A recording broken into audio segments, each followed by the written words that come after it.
pouco mais de uma semana, mais de 400 municípios gaúchos tiveram bairros inteiros engolidos por uma chuva que não parava de cair. No dia 4 de maio, o cenário piorou dramaticamente. Eles usam vídeos falsos para dizer que quem está salvando o Rio Grande do Sul no braço são os voluntários. Saiu alguém?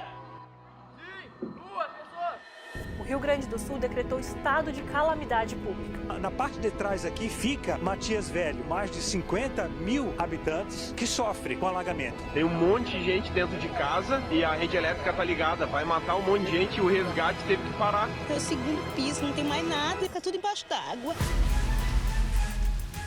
Eu fiz uma casa alta, nunca pensei que eu fosse receber uma enchente de mais de 2 metros dentro da minha casa. Milhares de casas e até o hospital tiveram que ser esvaziados. Pessoas foram presas suspeitas de assaltar voluntários que resgatavam pessoas ilhadas em cidades do Rio Grande do Sul. Viemos aqui ver as instalações da igreja, não conseguimos entrar, as águas ainda estão muito altas. Hoje fazem 5 dias do alagamento. No dia do meu aniversário, minha casa foi invadida pela água. Eu não sei nem se eu tenho casa, mas atingiu até o 3º andar de alguns prédios.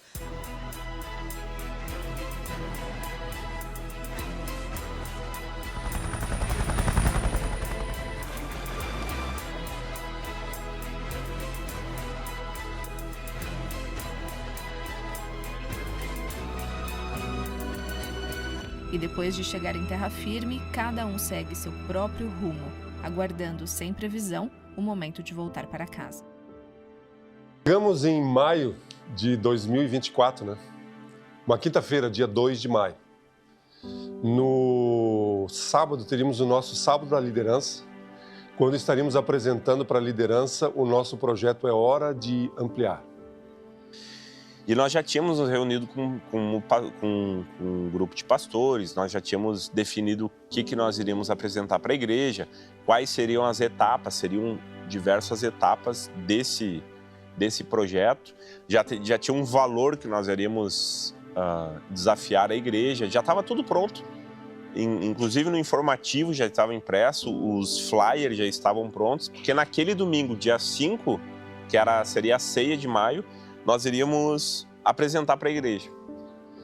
Estávamos cheios de expectativas diante da realidade de podermos ampliar as nossas instalações, darmos o início na ampliação do nosso auditório, dobrarmos a capacidade do auditório, construirmos o prédio do Geração Futuro e adquirirmos mais 1.600 metros quadrados de área junto àquele que a gente chama do matinho ali. A imagem é assim hoje, tá vendo? Deu para entender, né? Toca o outro. Ali o pavilhão que eu fiz ali, olha só que bonito.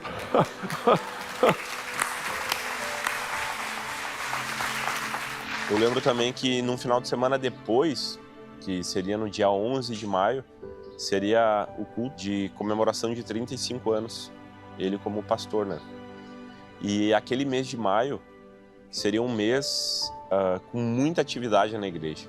Nós tínhamos retiro de jovens, nós teríamos retiro de homens, nós teríamos o culto em comemoração à ordenação do pastor, nós teríamos uma conferência das mulheres que aconteceriam na igreja e dentre várias outras coisas que aconteceriam naquele mês. Então era um mês que antes da enchente eu estava dizendo que seria um mês insano, porque eu mesmo pregaria todos os finais de semana e algum dos eventos. Então eu já estava com o psicológico e com a cabeça preparada para enfrentar aquele mês que seria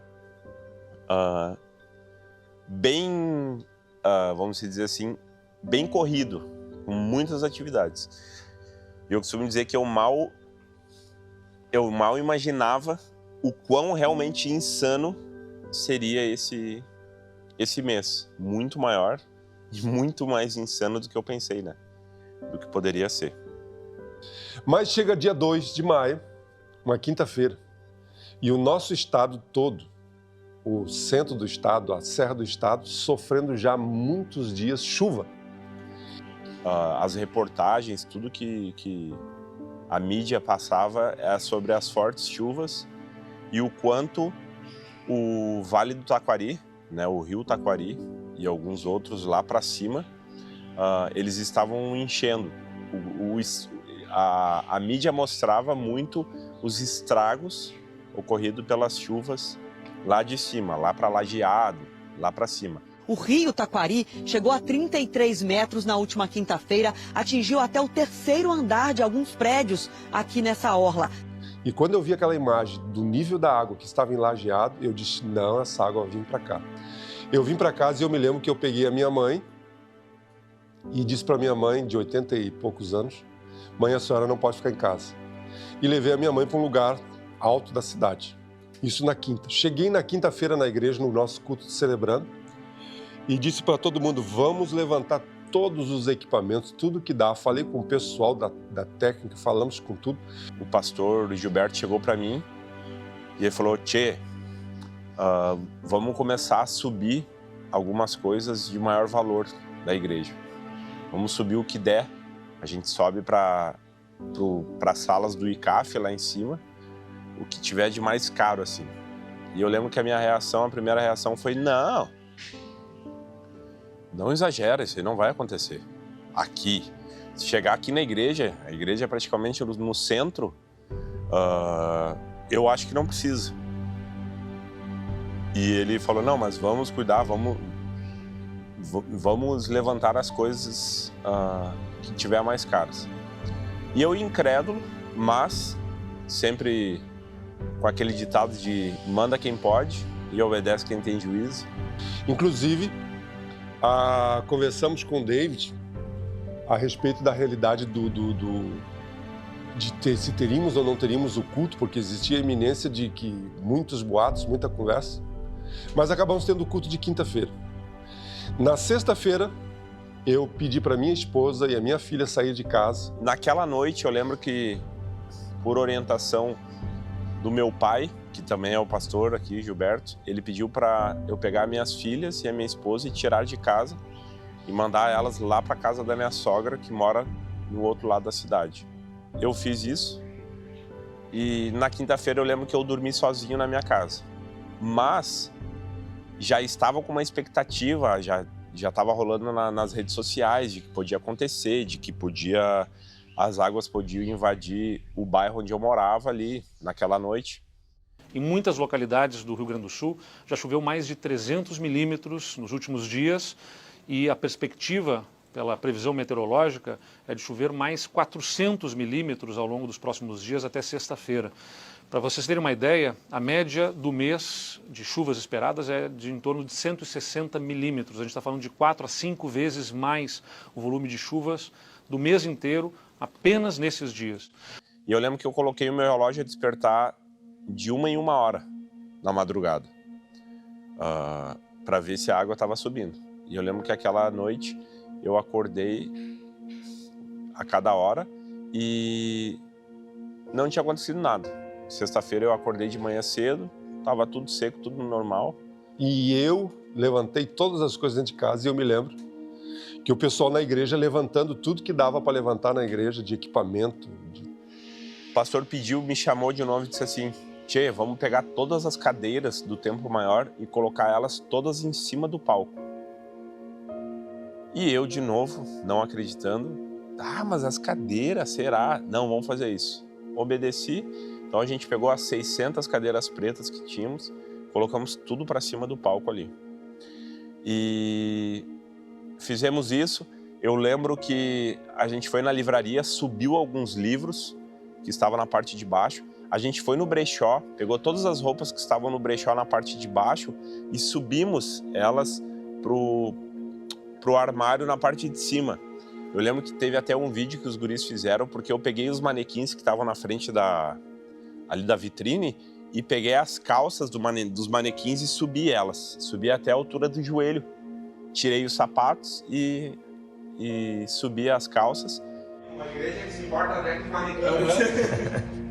Porque eu pensava assim, a água não vai vir até a igreja. Se vier, vai ser questão de 20 centímetros, 10 centímetros, o que não é quase nada. Então, subindo as calças até a altura do joelho, tá bom. E fomos embora, todo mundo foi para casa, acho que era umas 5h30, a gente se liberou daqui e fomos para casa. E eu fui para minha casa, levantei o que eu podia da minha casa. Quando deu 8 horas da noite, eu tive que sair de casa porque a água já estava na altura do cordão da calçada. A ideia é que eu ia ficar em casa e o meu filho até ia ficar em casa também, o Ezequiel. Mas eu me lembro que a Manu falou comigo, né, Manu? A Manu me liga dizendo, olha, minha irmã ofereceu, e eu disse, eu vou para casa da tua irmã, o apartamento da Bruna. E eu e o Ezequiel fomos para o apartamento na sexta-feira de noite. E naquela noite, naquela aflição ali, a gente ficou monitorando as câmeras da igreja, da minha casa. E era 11 horas da noite e até então estava tranquila, a água tinha um pouco de água na Coronel Vicente ali, mas não era nada absurdo, assim, era água na calçada, como já havia acontecido outras vezes. Então, isso era 11 horas, eu lembro que 00:30 eu peguei no sono. Eu estava deitado no sofá, o apartamento é pequeno, meu pai foi pro quarto, era 00:30 eu peguei no sono. Gente, de sexta para sábado, o dique romperam e a água subiu de uma tal intensidade, com uma tal força, que no sábado de pela manhã, a nossa cidade estava literalmente metade da cidade embaixo d'água. A situação é dramática em Canoas, que fica na região metropolitana de Porto Alegre. Enchentes bloqueiam o acesso à cidade, que está completamente debaixo d'água. Milhares de casas e até o hospital tiveram que ser esvaziados. E eu peguei meu celular e eu lembro de receber um print das câmeras da igreja do Denis.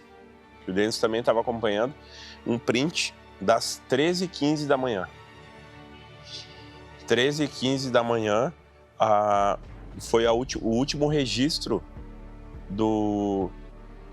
das câmeras da igreja. E naquele último registro, eram 13h15 da manhã, a água já deveria estar aí a 1,80 m, 1,70 m de altura, tranquilamente, dentro da igreja, dentro do pátio da igreja.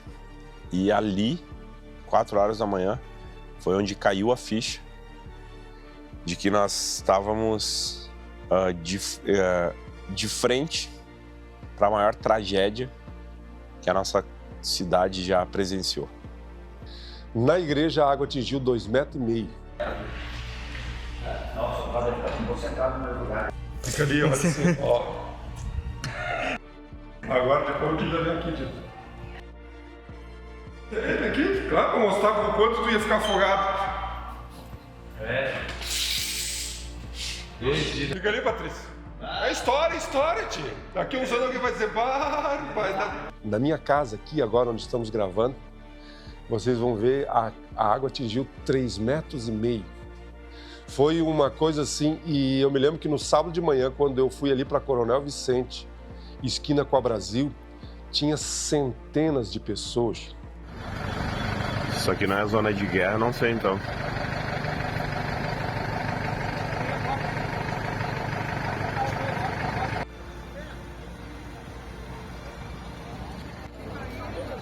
Ó, lá vai o Eduardo e o Caveira.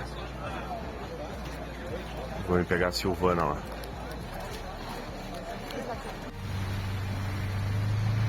Aí, ó. Estamos tentando chegar lá na igreja. E a água tá no joelho já.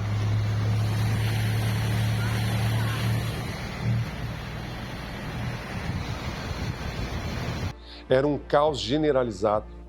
As pessoas desesperadas porque a água subiu muito rápido durante a noite e muitas pessoas ilhadas. E eu me lembro que algumas pessoas me reconheceram e vieram, pastor, eu tô com fulano.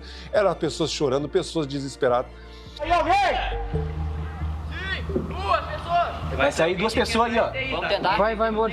Vamos tentar ir reto aqui. Naquele momento, a ficha não tinha ainda caído totalmente do que estava acontecendo. Mas a verdade é que nós já tínhamos que tomar alguma ação, já tínhamos que fazer alguma coisa, mas fazer o quê? Nunca vivenciamos aquilo. Eu sou um cara novo, tenho 36 anos, tenho 2 anos como pastor, mas o meu pai, com 63 anos e 35 anos de ministério, já tinha passado por muita coisa. Mas naquele momento, a gente se encontrou os dois sem saber o que fazer, porque o que estava acontecendo era algo inédito, tanto para mim com 36 anos do que para ele com 63 anos. Então, foram momentos, vamos dizer assim, que não tem como esquecer. jamais eu vou esquecer de tudo que a gente passou, porque foram coisas que a gente jamais pensou em viver. E os únicos irmãos na igreja que tinham um barco, que a gente sabia que tinha um barco, já estavam com os barcos na água salvando pessoas. E ali então começou o maior evento catastrófico que nós já enfrentamos como cidade, talvez como estado e talvez até como país. Então naquela noite, é evidente que a adrenalina não deixa a gente dormir direito, fiquei pensando o que fazer no sábado, como estar dentro d'água atuando de uma forma melhor, mais eficiente, mais eficaz, né?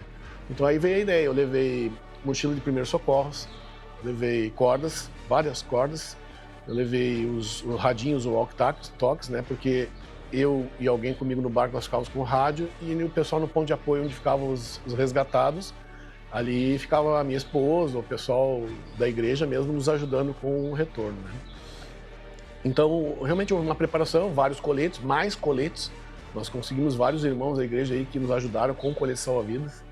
Ali a gente começou a tentar fazer uma logística, porque naquele instante o celular eu comecei a receber tudo que é tipo de ligação e de WhatsApp de pessoas, membros da igreja, pedindo resgate, pedindo socorro. Pastor, estamos ilhados aqui, tivemos que subir para cima do telhado, estamos no segundo piso, precisamos de ajuda. Por favor, alguém com resgate aqui na rua tal. E isso era toda hora, todo momento. E num determinado momento eles nos apontaram, ali naquela casa tem uma menina autista. Nós fomos lá. Aí começam os dramas, né? Porque no barco cabem 5 pessoas. Você chega numa casa, tem 15 para resgatar. Como que você faz, né? Que tipo de decisão você está tomando ali? Porque quem que fica, quem que leva? Como é que você faz? Qual é o critério que você usa, né? É evidente que a gente procura priorizar crianças, idosos, pessoas com necessidade, mas você fica com aquela sensação, será que eu vou conseguir voltar? Porque a correnteza era tamanha. Ó, essa daqui é a força da água no posto. Olha isso aqui no posto, isso daqui, gente. E a vontade era levar todo mundo junto. Mas você está colocando as pessoas, às vezes, em risco. Então, a gente fazia várias viagens para poder resgatar, às vezes, uma família com 15 pessoas numa casa. Num desses resgates, numa dessas viagens, aqui no bairro Harmonia, apontaram que existia uma menina autista. Nós entramos com o barco na lateral de uma casa. Eles estavam no fundo de uma casa, em cima de um carro. Estavam deitados em cima de um carro, no edredom. O pai da menina, a menina de uns 10 anos, um autismo severo, assim, mal conseguia se comunicar. E a mãe dela. A menina veio com muita resistência física, nós tivemos que colocá-la no barco, colocar o colete, enfim. A mãe dela veio e o pai não. O pai decidiu ficar. E essa é uma sensação, uma emoção que me toca até hoje. Porque eu não soube o desfecho daquela situação. Se ele morreu, se ele conseguiu se salvar, se alguém o resgatou, mas foi uma decisão muito difícil, né? Dele, né? Se dependesse de mim, eu teria o trazido, mas foi difícil lidar com essa emoção dentro d'água.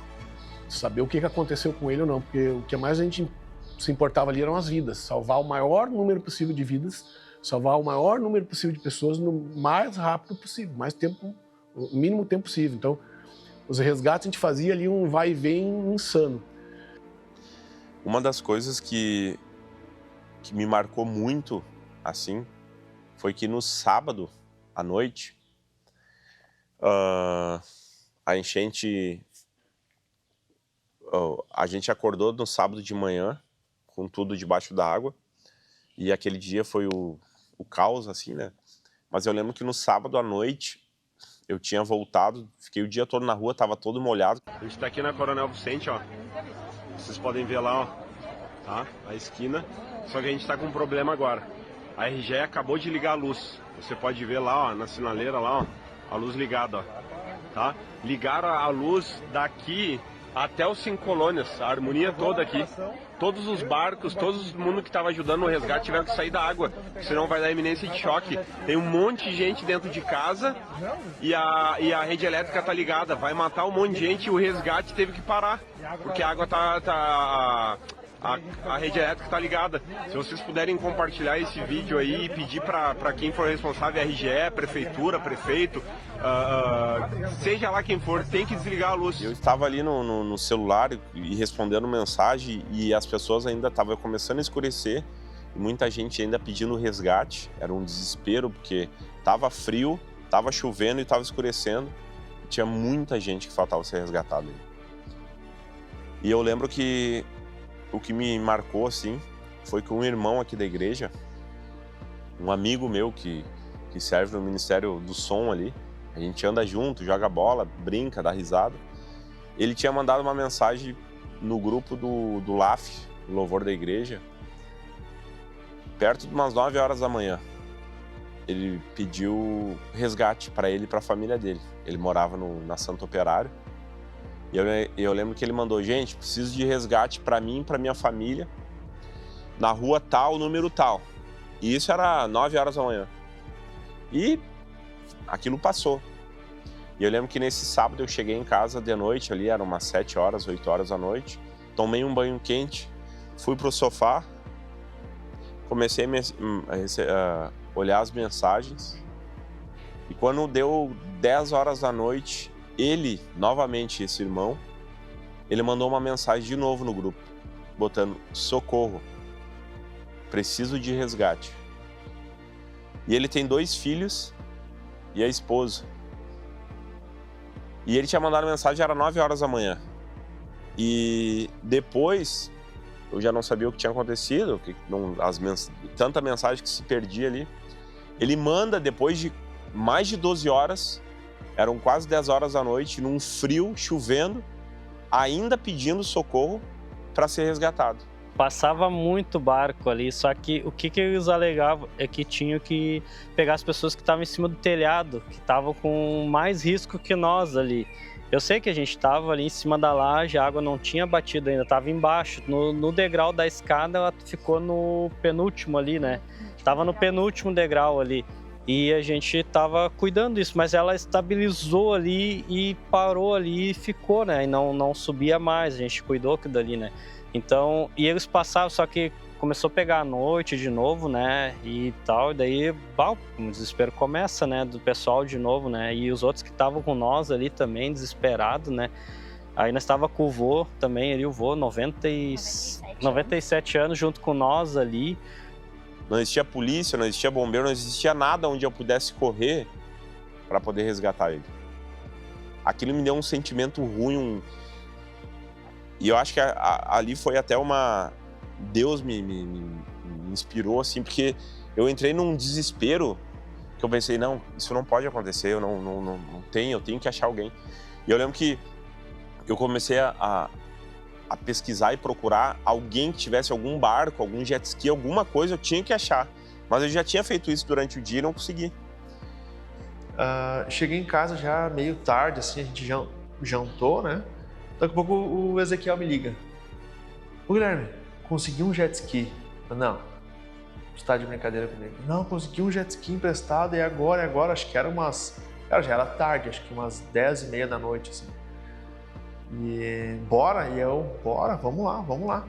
Aí ele trouxe, e tava chovendo, era frio e tava chuviscando, assim. Ele trouxe jaqueta impermeável lá pra mim, um jaquetão que ele tinha e um colete salva-vidas.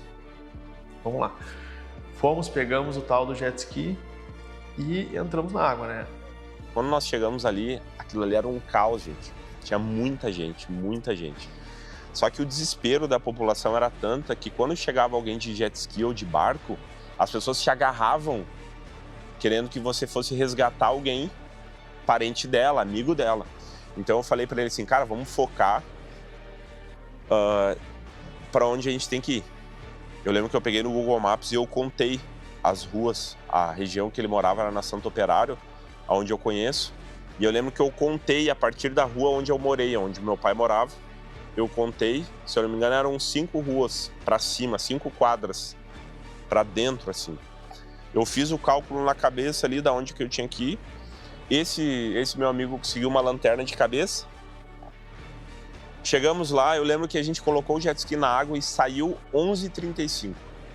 Só que tu perde toda a referência. Tinha muita água, muito escuro, e o jet ski ele te deixa mais alto que os barcos ainda.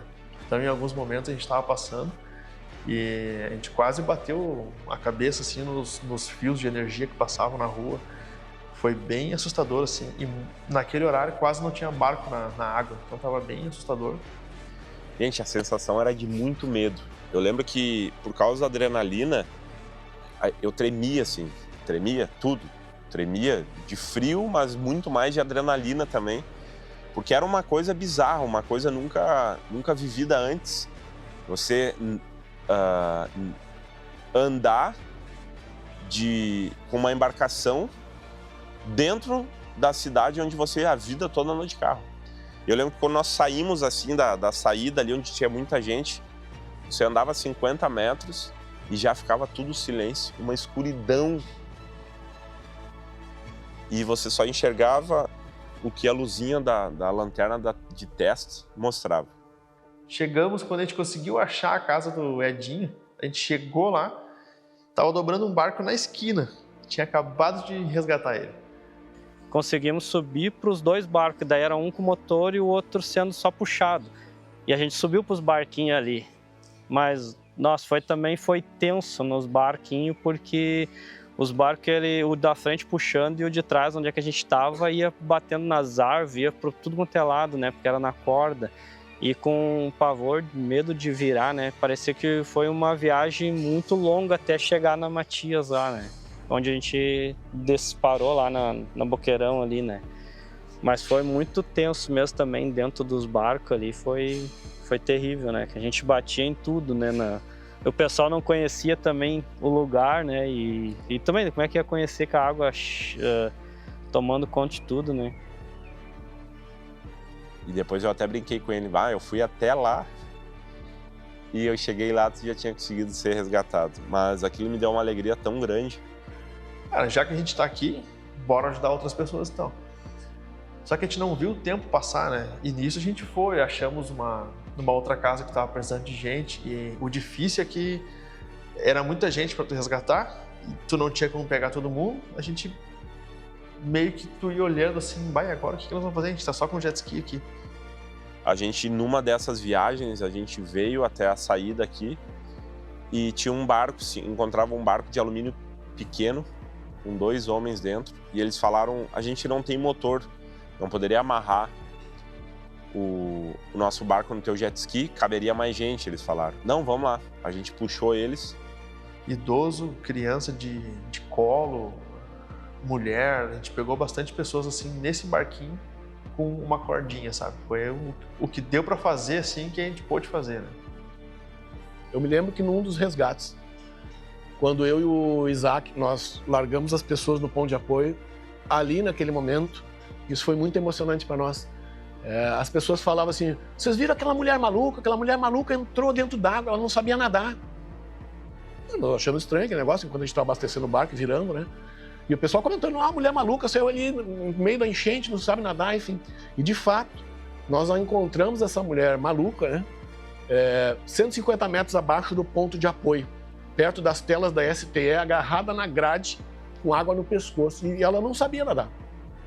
E nós encostamos o barco, moça, onde é que você vai? O que você está fazendo? Ela olhou para nós assim e disse, eu vou salvar o meu filho. Então, para quem é pai e mãe, sabe do amor de pai e de mãe por um filho. E aquilo mexeu conosco, né? Mas onde é que está o seu filho? E ela olhou para nós, ele está lá perto da unidade básica de saúde da Harmonia, no salão paroquial. Isso mais ou menos de onde ela estava, era perto de 1 quilômetro. Ela morreria com certeza alguns metros dali, na primeira correnteza, na primeira rua, onde a água tinha, na Maia Filha ali, tinha muita correnteza.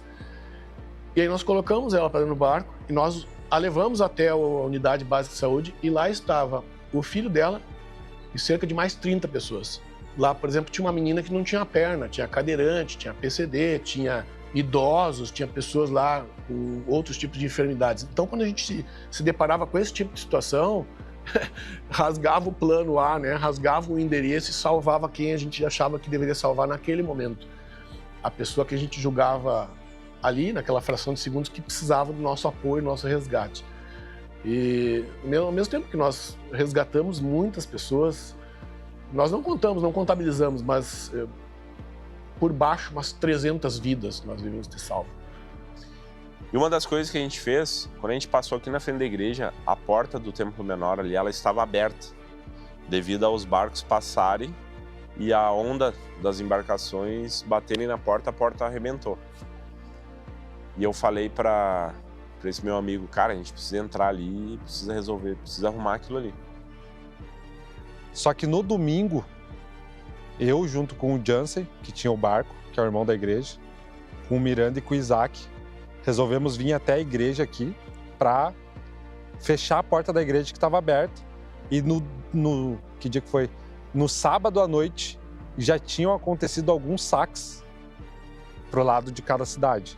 Então os ladrões estavam roubando os barcos e invadindo as casas para roubar o restante que tinha ficado da enchente.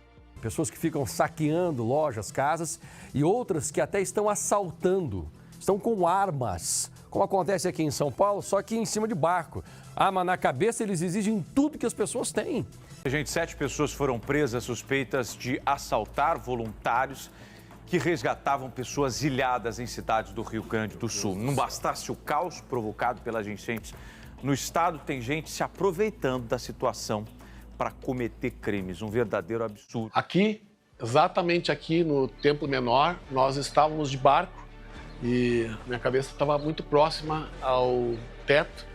Enquanto o Felipe, o Miranda e o Isaac recolhiam os equipamentos, eu estava dentro do barco. Foi o momento que eu gravei aquele vídeo e você pode perceber a altura que é, né? Eu tenho mais ou menos 1,87 m, então, que possivelmente 3 metros aqui do chão ao teto, né? Devia ter aproximadamente aqui 1,90 m, quase 2 metros de água, calculo isso. Exatamente nesse local aqui. Aí, pessoal, 5 de maio de 2024, dentro da Igreja Batista Filadélfia de Canoas. São 1h30 da tarde, aproximadamente. Vejam como é que ficou a igreja. Pessoal, essa é a igreja na parte de dentro do Templo Menor. Nós pegamos e não tinha nada com que a gente pudesse fechar a porta. Então, qual que foi a minha ideia? Vamos até minha casa, vamos pegar a parafusadeira, vamos tirar do teto de algum lugar a madeira e vamos parafusar a porta e depois nós saímos pela água, pelo vizinho, alguma coisa do tipo. Daí nós pegamos o barco, voltamos e eu fui até minha casa, peguei a parafusadeira e alguns parafusos, voltamos para a igreja. Chegamos dentro da igreja, subimos até um espaço que nós temos no 2º andar, retiramos uma madeira que era um suporte que nós tínhamos para guardar alguns cabos, algumas coisas do som da igreja. Descemos com essa tábua, ficamos quase meia hora para fazer toda essa função, eu e o Isaac. Descemos lá embaixo. Quando nós chegamos na porta, eu pedi para o Miranda a parafusadeira. O Miranda estava no barco. O engraçado é que o Miranda me deu a parafusadeira e eu não estava com o pé no chão. A primeira coisa que eu fiz foi baixar a parafusadeira debaixo da água. Então, o único instrumento que nós tínhamos para fechar a porta da igreja, eu deixei debaixo da água. Já tínhamos perdido tudo e eu deixei a parafusadeira embaixo da água. No momento, foi até um quebra-gelo daquela ansiedade que a gente estava, do caos todo. Nós rimos bastante, mas daí como é que nós vamos fazer? Daí nós fomos de volta lá em cima, pegamos um martelo que estava em algum lugar, não lembro onde estava, tiramos uns pregos da parede para poder pregar uma chapa grande na porta de entrada do Templo Menor. Só que toda vez que eu pregava, eu ia para trás, porque eu não conseguia colocar o pé no chão. Então nós ficamos ali mais ou menos uns 20 minutos tentando pregar aquela madeira, pregamos tudo, deixamos tudo pregado e a porta não se abriu mais. E enquanto a gente resgatava as pessoas, a gente teve a oportunidade de passar na frente da casa do pastor Gilberto. E eu jamais, não tem que me imaginar que a água chegaria tão alto assim, a ponto de entrar no 2º piso da casa dele. Então o Ezequiel estava junto, ele estava preocupado que daqui a pouco alguém pudesse entrar no 2º piso da casa, saquear, de repente, né? Então a gente parou com o jet ali, ele desceu, foi lá checar se as portas estavam fechadas e tudo mais. Mas aí ele constatou que tinha entrado, cara, acho que mais de 30 centímetros d'água no segundo piso, para ter uma ideia assim da quantidade de água que tinha. E voltando da casa do pastor Gilberto, a gente pegou a Avenida República ali e tu conseguia, só erguendo as mãos assim, encostar na sinaleira, para ter uma ideia da altura. Bom, a sinaleira é muito alta, né? E tu erguia a mão assim e algumas sinaleiras tu conseguia encostar, então tava no limite, né? E algumas ruas que tu nem podia passar por causa do cabo de energia, que já estava a água quase batendo no nível dos cabos de energia. Então estava muito alto. A gente conseguiu passar também na casa do pastor Ezequiel e a água subiu acima do nível do telhado. E aí ele, na hora ali, ele ficou... Ele tava todo mundo abalado, né? Não tem como não se abalar, né? Ele se emocionou, assim, olhou a casa dele. E a gente seguiu, né? Seguiu resgatando pessoas ali, mas foi muito assustador, assim, porque subiu, eu não sei quanto, assim, mas pelo menos umas 5 ou 6 telhas daquelas telhas de barro, assim, cobriu acima da telha dele, sabe? Então, foi um dia que vai ficar marcado para sempre na nossa memória. E eu lembro que a gente saiu no final da madrugada, daquele sábado, o jet ski acabou dando um problema, como tinha muito lixo na rua, sacolas entraram na turbina do jet ski ali e o jet ski acabou, na última viagem, ele acabou não pegando mais. Inclusive eu dei um prejuízo pro irmão. Eu lembro que eu cheguei na casa dele e falei, cara, deu algum problema no jet ski, eu não sei o que é, mas manda consertar e me passa o valor que eu vou pagar sem problema nenhum. E aí eu lembro que ele disse assim, cara, não te preocupa com isso. Esse vai ser o melhor conserto. Eu vou pagar com alegria em saber que esse jet ski ajudou a salvar pessoas. Então isso foi uma das coisas que me marcou nesse período. Nós passamos nesse primeiro final de semana via contato de WhatsApp, telefone, conversando. E eu marquei uma reunião com os pastores na segunda-feira. E daí na segunda-feira reunimos os pastores e dissemos, nós precisamos fazer alguma coisa. A cidade estava com a metade da cidade embaixo d'água, as nossas instalações, os nossos prédios como igreja totalmente tomados da água, mas nós sabíamos que mais da metade da membresia da igreja estava do lado da cidade, inclusive a minha casa, a casa de mais 3 pastores, 4 pastores tiveram suas casas totalmente cobertas pela água. Então nós nos reunimos e dissemos, nós precisamos encontrar um lugar para nos reunirmos e começarmos então a de alguma forma ou de outra, ajudarmos o povo. Então decidimos criar um gabinete de crise. Eu lembro que uma das coisas que o pastor Gilberto me falou é que a gente precisava achar algum lugar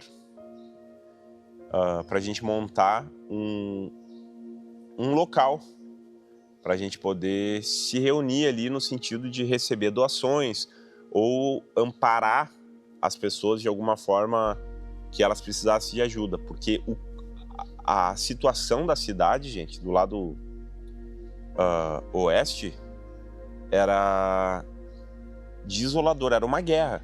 Você via as pessoas andando pela rua, sentada no cordão, com uma bolsa, um com um cobertor, outro com seu cachorro. Era uma zona de guerra, assim. As pessoas estavam tudo na rua, como andarilhos, sem saber para onde ir, porque a cidade toda foi pega de surpresa, não existia abrigo, não existia uma central, um lugar, um ponto onde as pessoas poderiam ir para pegar informação do que fazer, não existia nada.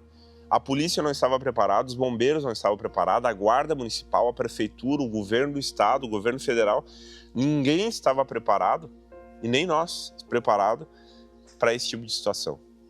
E aí o pastor Gilberto, numa dessas manhãs, chegou e disse, gente, o pastor Silvano daqui a pouco vai ter a realidade dele da empresa, o Ezequiel a casa que perdeu, o Rodrigo, eu mesmo a minha casa, a igreja também, a manutenção, e a gente precisa dar um foco dentro do que está acontecendo, né? E a gente já estava trabalhando, todo mundo em várias áreas, mas daí decidiu-se montar o gabinete de crise no qual eu fiquei responsável. E aí passou mais alguns dias diante disso e a gente foi estruturar o gabinete de crise, né?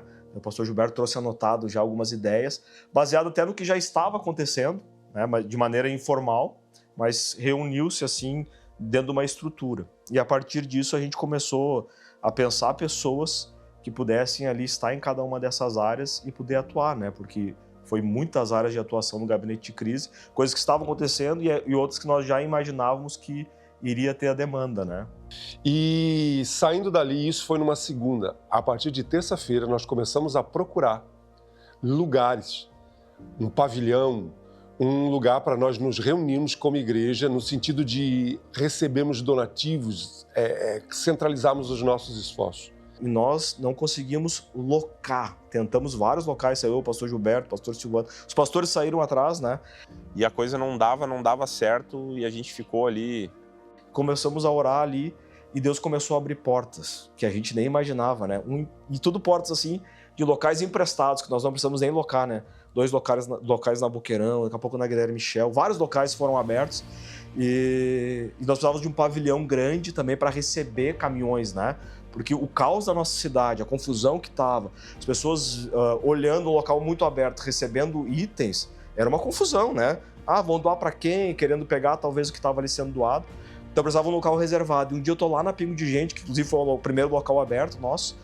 Aqui na Pingo de Gente, nós estamos como centro de distribuição, fazendo o realocamento de tudo aquilo que a gente recebe, desde alimentação, higiene, roupas, mantimentos para vários abrigos e casa das pessoas também que estão sendo abrigadas nesse momento. E um casal da igreja, a Ivana e o Alexandre, disseram assim, pastor, bem assim, né?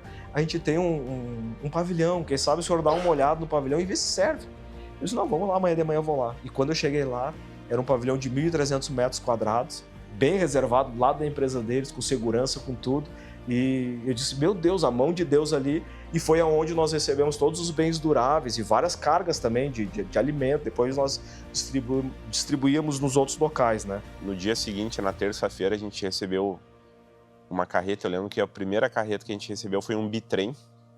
Eu não lembro direito de onde que era, se era de Santa Catarina. E a gente convocou os irmãos, foi criado um grupo no WhatsApp, com todas as pessoas da igreja possível para ajudar, porque a gente ia precisar de muita ajuda.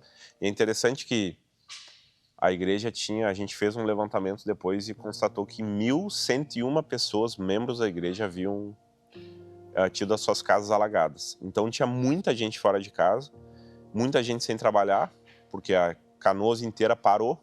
As empresas que não tinham sido atingidas pararam também por aquela semana.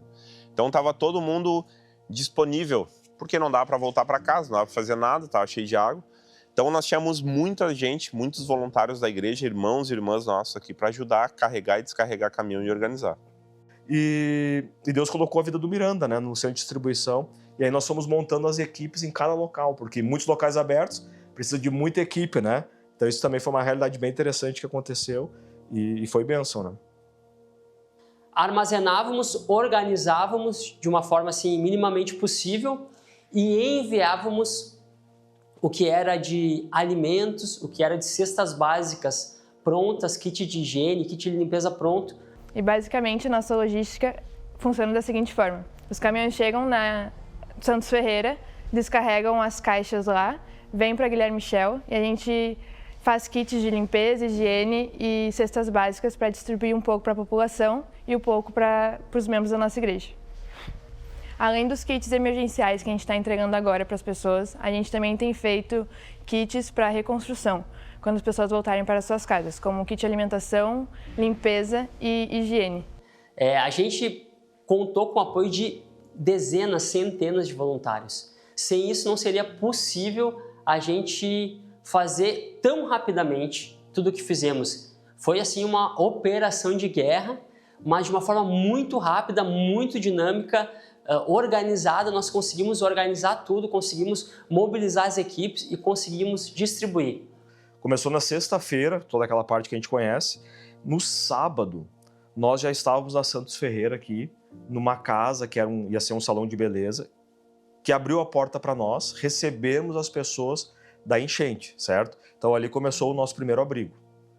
E naquela noite, o querido que estava conosco, o Bernardo, recebeu uma ligação e disse, pastor, tem um local mais para baixo da Santos Ferreira, no número 890, que está disponível. Vamos lá olhar. Era chuva, um frio e uma chuva caindo, não via nada, porque estava aquele caos todo na cidade. E eu me lembro quando eu cheguei no abrigo, que foi uma das primeiras coisas então que aconteceu. Eu desci a ladeira assim que vai pro abrigo, tinha aquele prédio de meu Deus, o que dá para fazer aqui, né? Porque era um monte de peça, sem janela, sem caos. E eu sinceramente eu gosto de coisa tudo organizado. Eu disse, meu Deus, o que dá para fazer aqui, né? E daí o caseiro do local dizia, não, aqui a gente pode fazer isso, podemos botar um tapume aqui, podemos fazer assim. E aí nós fomos para um terreno do lado, e aí sim, era uma casa muito mais abandonada, e daí disse, não, aqui eu não vou botar ninguém dormindo, aqui não dá para acontecer nada. Mas acabou que lá se tornou o nosso abrigo, foi muito interessante porque as famílias conseguiram ter um ambiente mais seguro e mais reservado, porque eram muitas peças nesse prédio, e nessa casa que era mais abandonada, não tinha janela, não tinha nada, se tornou a nossa cozinha e o QG dos voluntários. Então foi algo muito interessante. Qual que é o objetivo, então, da cozinha? É fornecer, no começo, né, ela é muito dinâmica, né, a função da cozinha, no começo foi para atender os abrigos, que até então eram 4 abrigos, e fornecendo almoço e jantar para os abrigos da nossa igreja. Nós também começamos a fornecer para o pessoal da igreja que estava trabalhando, né, incansavelmente na questão de toda essa questão da enchente. Tem sido um trabalho maravilhoso de se fazer. Nós já ajudamos muitas pessoas, além dos nossos abrigos, além dos CDs. A Força Nacional também recebeu das nossas marmitas pessoas que passavam e a gente fornecia, que precisavam, nós fornecíamos marmitas também. E hoje, nossa cozinha existe desde o dia 9 de junho. Nós já estamos com em torno de umas 9.000 marmitas desde então. Que eu diria assim, a gente viu a mão de Deus através disso, um lugar que a gente não imaginava.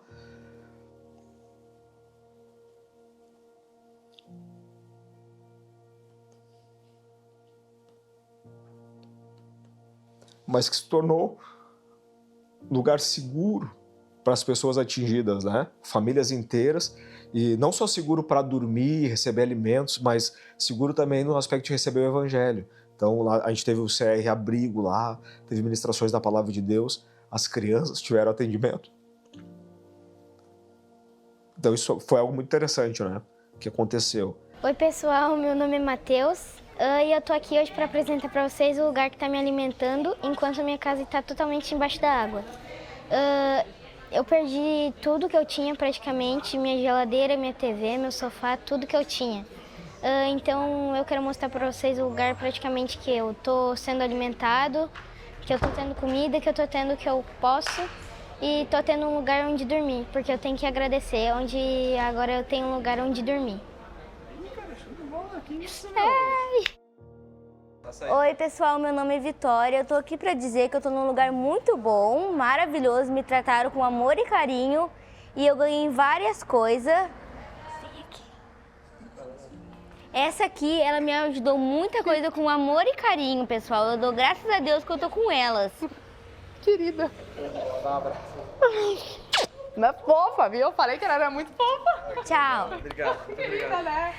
Depois disso, nós começamos a ter mais contato com eles, nos tornamos amigos deles e começamos a levar mais coisas para eles, como cortes de cabelo masculino e feminino, atendimento médico, recreação para as crianças. Tivemos o evento do Dia das Mães, onde nós comemoramos com as mães, uma tarde bem agradável com elas, com presentes, lembrancinhas, bolo. Foi bem emocionante. As crianças receberam vários mimos de empresas que traziam para elas kits para pintar, livros, doces. Então foi um acolhimento muito bom para as crianças. E o nosso pessoal da comunicação, apesar de eles terem na quinta-feira, quando a gente conversou, levantado os equipamentos, máquina filmadora, algumas coisas, fotografia, a gente conseguiu levantar para o lado o segundo piso da comunicação.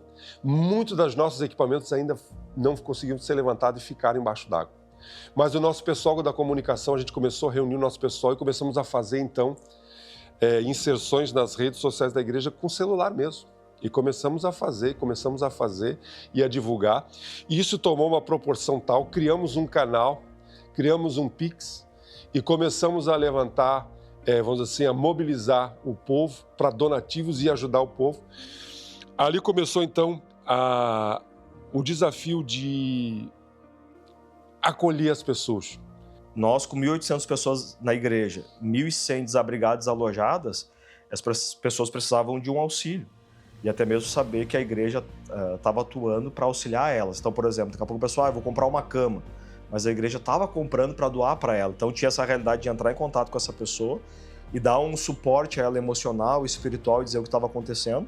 Então o acolhimento pastoral trabalhou dessa maneira, mas também atuou com as famílias que abriram as casas. Nós tivemos 185 pessoas da igreja, lares que foram abertos para receber pessoas, não 5 dias, 10 dias, mas acabaram ficando mais de 30 dias. E aí nisso dá muita crise, muito problema, e foi uma atuação do acolhimento pastoral, que o pastor Rodrigo estava ali, né, cuidando dessa parte diretamente, e foi algo que através disso também nós fizemos a distribuição dos bens duráveis. Após a listagem das famílias, membros afetados, nós entramos em contato com cada um através do atendimento pastoral, sabendo um pouco mais da realidade e também fazendo doações de bens duráveis. Olá, tudo bom? Meu nome é Hamilton Campos, sou casado com a Aldete, sou pai da Emanuele, do Samuel e do Pedro, e nós congregamos na IBFC, Igreja Batista Filadélfia de Canoas, há 11 anos. E desde o dia 4 de maio, a gente teve que ficar fora de casa, né? Porque as águas inundaram a nossa casa toda. Nesse período, nós tivemos um auxílio muito grande da IBFC. Nós tivemos a doação de roupas, calçados, também água potável, alimento, material de higiene durante esses dias. Ficamos 52 dias fora de nossa casa. Quando a gente retornou, continuamos recebendo auxílio da IBFC. Uma equipe de limpeza veio aqui para fazer a limpeza pesada, limpou as paredes, limpou o chão, limpou o teto. Fez uma faxina muito boa na nossa casa. Após retornarmos à nossa casa, nós também fomos abençoados com um colchão de casal, um box, colchão de casal, 2 boxes para os meninos, né, de solteiro, fogão, micro-ondas, um jogo de louças, um jogo de talheres também, tudo para a gente recomeçar, né? Nós agradecemos muito à IBFC, agradecemos a todos os pastores, a todos os amigos e irmãos também que foram incansáveis nesse período para nos ajudar, nos amparar em todos os momentos que a gente precisava. Olá, tudo bem? Eu me chamo Graziele e gostaria de contar um pouquinho para vocês o que aconteceu. Dia 3 de maio, como todos sabem, nós fomos afetados por essa grande catástrofe que foi a enchente e, graças a Deus, graças à nossa igreja, nós fomos ajudados, nós fomos acolhidos, nós fomos apoiados, nós ganhamos colchão de casal box, cama de solteiro box, ganhamos fogão, talher, ganhamos um micro-ondas de 40 litros maravilhoso, no qual já estamos usando bastante também. Gostaríamos também de agradecer a todos, ganhamos cesta básica, ganhamos kit higiene e também conseguimos, com a igreja, 16 colchões que foram doados para uma instituição de deficientes. Então, assim, eu queria agradecer muito em meu nome, em nome da minha família, do meu esposo e do meu filho, agradecer a Deus por me permitir fazer parte dessa família que é a IBFC, a todos os membros, aos pastores, nosso muito obrigada mesmo. Uma das coisas marcantes também para mim foi quando as coisas tinham que continuar, as coisas não podiam parar, que nem o pastor Gilberto tinha que se comunicar com a igreja. E a maioria das casas das pessoas estava debaixo da água. Eu moro desse lado da cidade, mas eu moro num apartamento, que é mais na parte central, então não pegou a água onde eu moro, porque é bem alto. Então eu comecei a correr atrás dessas questões de, como eu tinha pegado alguns equipamentos na igreja, que estava na comunicação, nós começamos a correr atrás de fazer uma live, para se comunicar com a igreja, para também tranquilizar a igreja.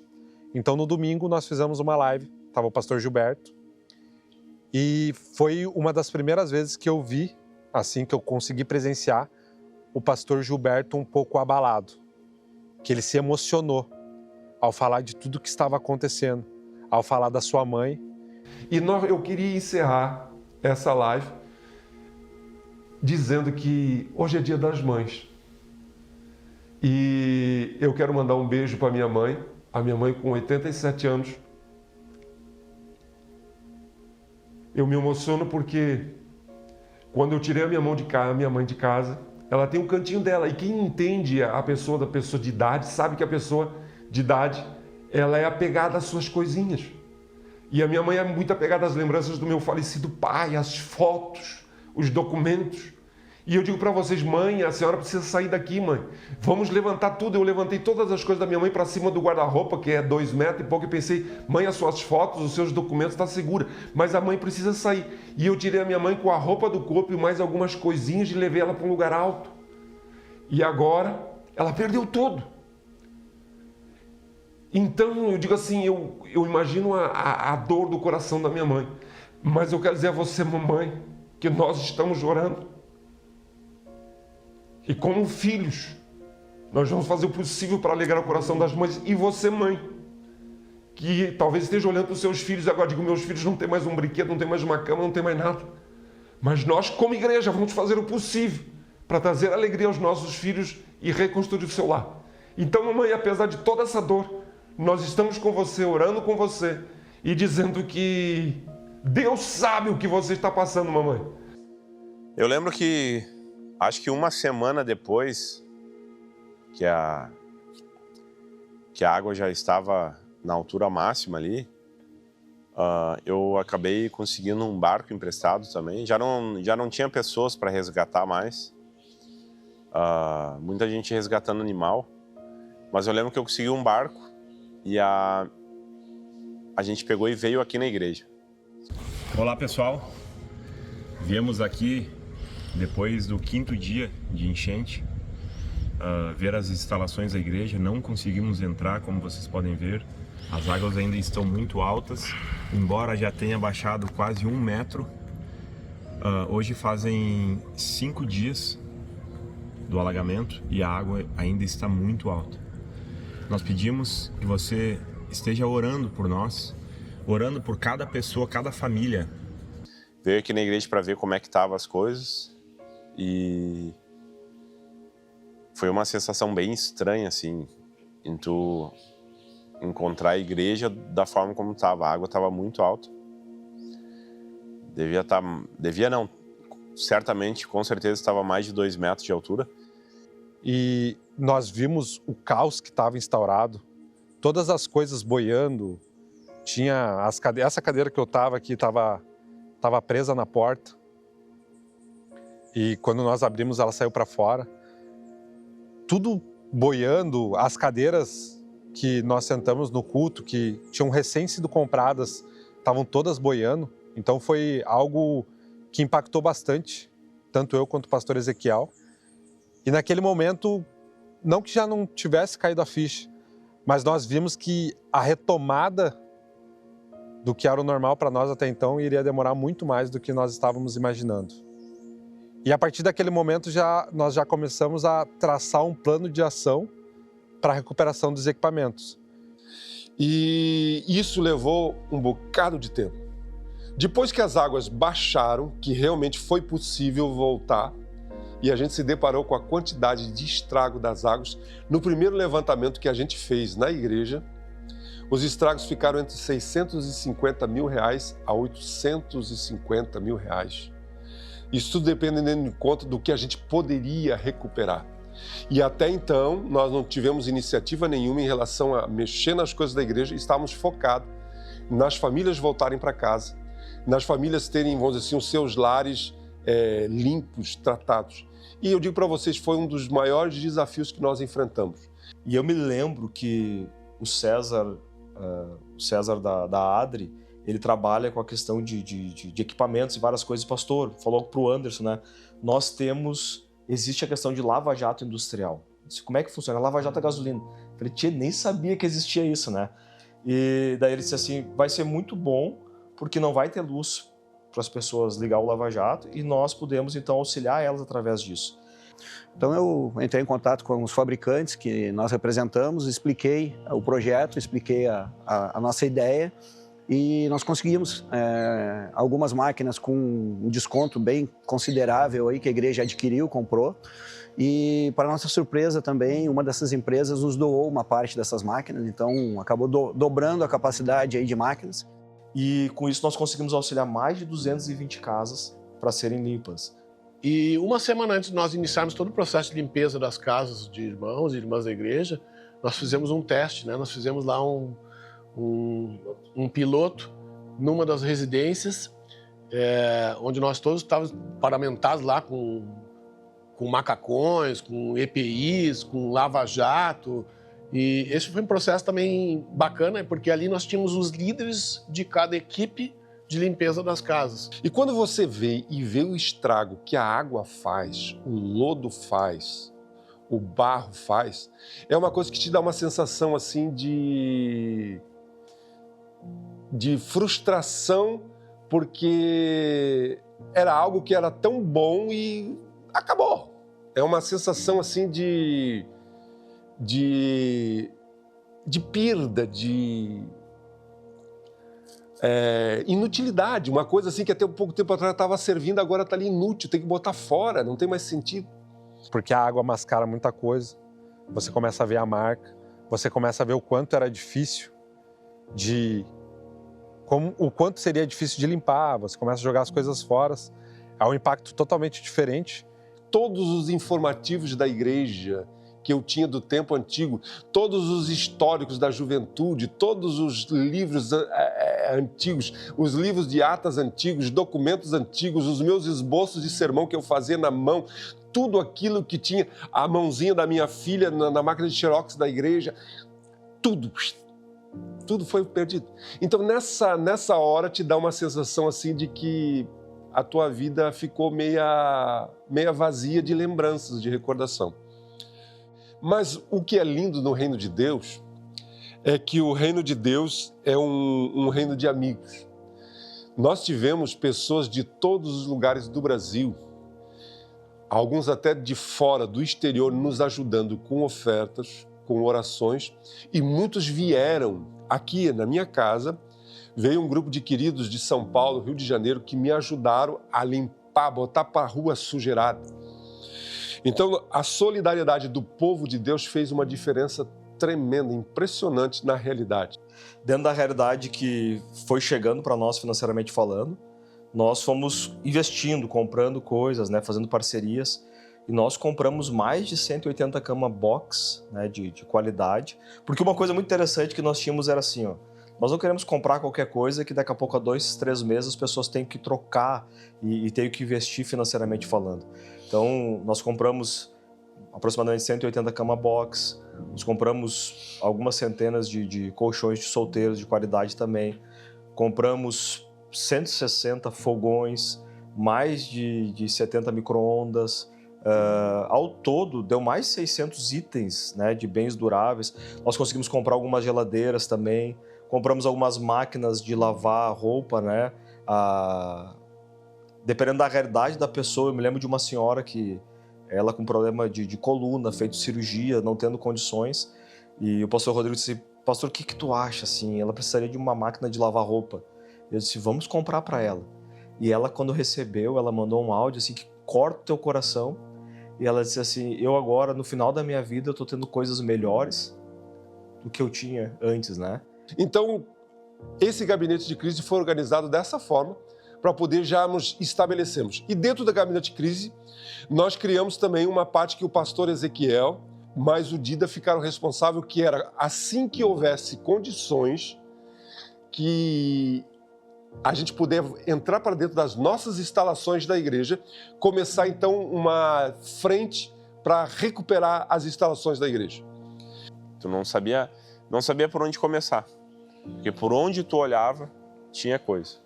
Eu lembro que embaixo do palco da igreja a gente achou um cardume, literalmente um cardume de peixe, os peixes assim, deveria ter uns 100 peixes ali, e ainda estavam vivos porque tinha uma poça.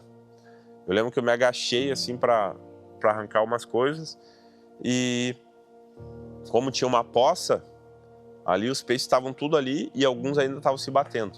Então, para você ter uma ideia do estrago e da insanidade que foi essa enchente aqui.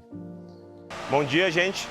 Hoje é 24 de maio, sexta-feira. Eu não faço ideia de quantos dias da enchente já faz, mas hoje nós estamos terça, quarta, quinta, sexta, o 4º dia de limpeza aqui na igreja. Então a gente está numa força-tarefa aqui. Graças a Deus, todo o lodo a gente já conseguiu tirar. Como vocês podem ver ali, ó, as meninas estão esfregando. É um trabalho com lava-jato. Depois vem com a vassoura esfregando com o produto. Tem que escovar bem forte. depois passa o lava-jato de novo, porque é um lodo que ele grudou nas paredes, é muito difícil sair.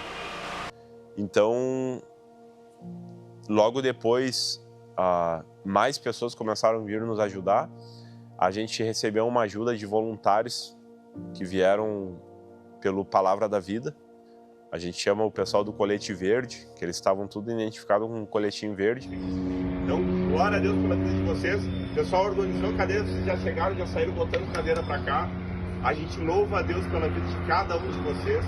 Se tem uma coisa que nos mantém firme, né, é a certeza que Deus cuida da gente através de pessoas como vocês. Então, muito obrigado por isso de coração. Não acabou o trabalho, então se vocês quiserem e puderem vir, nós vamos estar aqui amanhã às 8 da manhã, vocês viram, vai ter De dia tem quentinha e de tarde tem bolachinha. Isso. E eles nos ajudaram, tinha muita coisa para botar no lixo, tinha muita coisa para lavar, muita coisa, muito lodo para tirar do chão. Era... Nossa, só de pensar chega a dar uma canseira. Hoje é 31 de maio, a gente está aqui agora na fase, como vocês podem ver. A gente está limpando o piso, né? A segunda ou a terceira vez que a gente está limpando o piso. Para quê? Para a gente poder colocar as cadeiras pretas que estão lá na rua no sol, que já devem estar secas, já foram lavadas semana passada, aqui para dentro. E também tem uma outra parte da equipe revitalizando toda a questão de equipamentos, instrumentos, iluminação, tudo aquilo que a gente pode, que a gente vai tentar reaproveitar, porque são equipamentos muito caros. Temos também voluntários, uma equipe aqui que se disponibilizou a abrir todos os equipamentos e limpar e nós tentarmos trazer eles à sua funcionalidade, né? Na verdade, que a gente ainda continua fazendo. Hoje fazem mais de 100 dias que essa enchente se passou, não, mais de 100 dias que aconteceu e nós ainda estamos trabalhando para recuperar o estado como nós nos encontrávamos antes da enchente. Então nós não estamos fazendo nada de novo, nós só estamos restaurando aquilo que nós já tínhamos antes da enchente. Essa cadeira aqui, gente, meu Deus, a gente já lavou umas 50 vezes, ela sai água da cadeira, tu senta nela, começa a pingar água. Então é uma missão árdua que a gente passou, está passando e ainda vai passar por um bocado de tempo. Vocês podem ver aí o pessoal trabalhando em todos os lugares. Palco nas salas, no templo, no hall de entrada, no pátio, na elétrica, na hidráulica, no banheiro, Meu Deus, é muita coisa. E esse desafio fez com que a gente já estávamos um mês sem reunir como igreja. E daí começamos a procurar um lugar para reunirmos, para termos um culto. E daí Deus tinha botado no meu coração a questão de poder retomar, fazer os cultos. E quando a gente orou, todo mundo orou aqui, e nós clamamos, nos quebrantamos. Todo mundo se quebrantou, chorou diante de Deus. O pastor Gilberto, com aqueles 2,10 metros ali, né, chorando também diante de Deus. E quando parou, disse, eu tenho 3 coisas para falar. E uma delas era essa, né? Vamos fazer um culto, vamos reunir novamente. E aí os pastores disseram, vamos fazer, né? Então, eu vejo assim que foi um momento cirúrgico daquilo que a igreja precisava retomar. E estou falando da minha perspectiva, né? Cada um, em seu momento, Deus foi usando, né? De maneira cirúrgica nesse tempo todo. E é isso. E foi o nosso primeiro culto presencial. Foi um momento muito gostoso, porque a gente já estava há mais de um mês sem ver o nosso povo, sem saber do nosso povo, porque infelizmente muitas pessoas foram para abrigos, foram para casa de irmãos e alguns tiveram que ir para outras cidades, porque nós ainda convivemos com a realidade de que aqui na nossa cidade não existe água potável, em toda a cidade. Então a minha família, minha esposa, minhas filhas, as minhas netas, foram todas para a casa de irmãos no litoral durante um bocado de tempo, porque não havia condições de se manter aqui em Canoas. Então eu digo para vocês que foi um desafio muito interessante, mas